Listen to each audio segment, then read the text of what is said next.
Charpentier de Golgotha, le maçon joue ton sabbat. Dans la nuit de l'ascension, depuis les lunes gothiques, silencieuse tradition, jeunesse des voix antiques.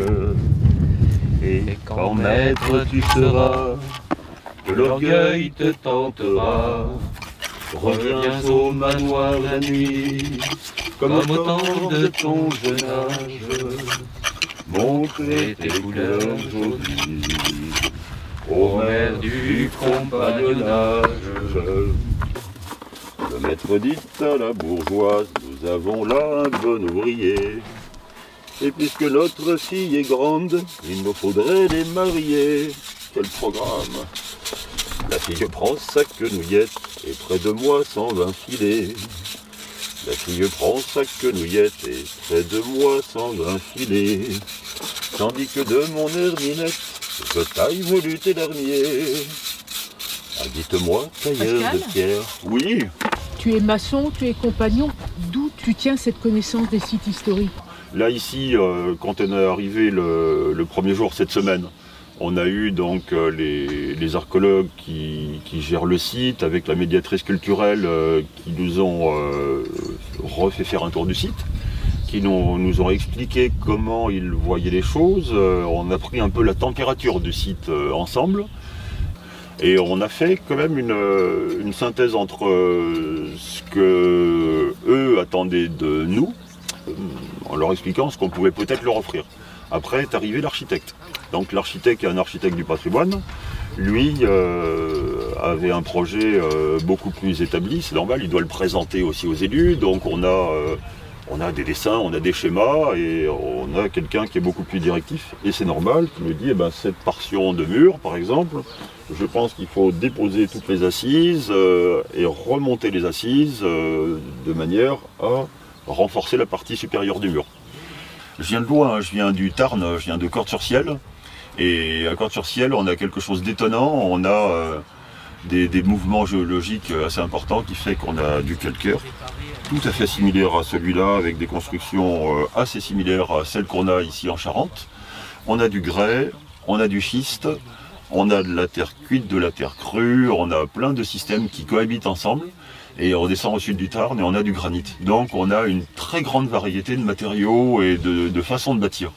Et ce qui est drôle sur ce site, là on est sur une partie gallo-romaine avec un petit appareil qui est remarquablement établi. C'est un petit appareil régulier. On a des endroits où ce qu'on appelle presque un opus ocertum, qui est des parties médiévales. On a des appareils aussi gallo-romains qui vont être différents. Et à chaque fois, on doit s'adapter aux époques de construction. Et on doit à chaque fois oublier la précédente façon de bâtir et retrouver une façon de bâtir comme le faisaient les anciens dans telle région ou telle région. Et là, le compagnonnage est sans doute formateur parce que quand on travaille de région en région, on apprend différentes techniques.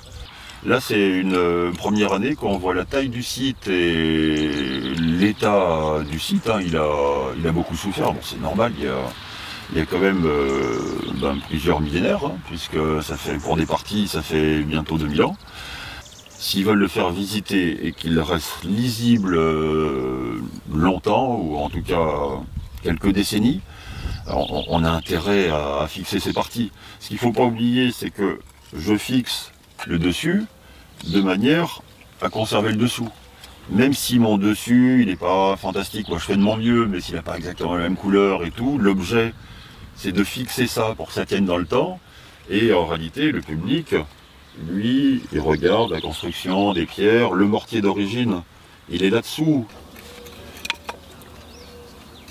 Voilà, et donc ce mortier qui est là, eh bien, dans un cas comme ça, nous on travaille quand même beaucoup en restauration de monuments historiques.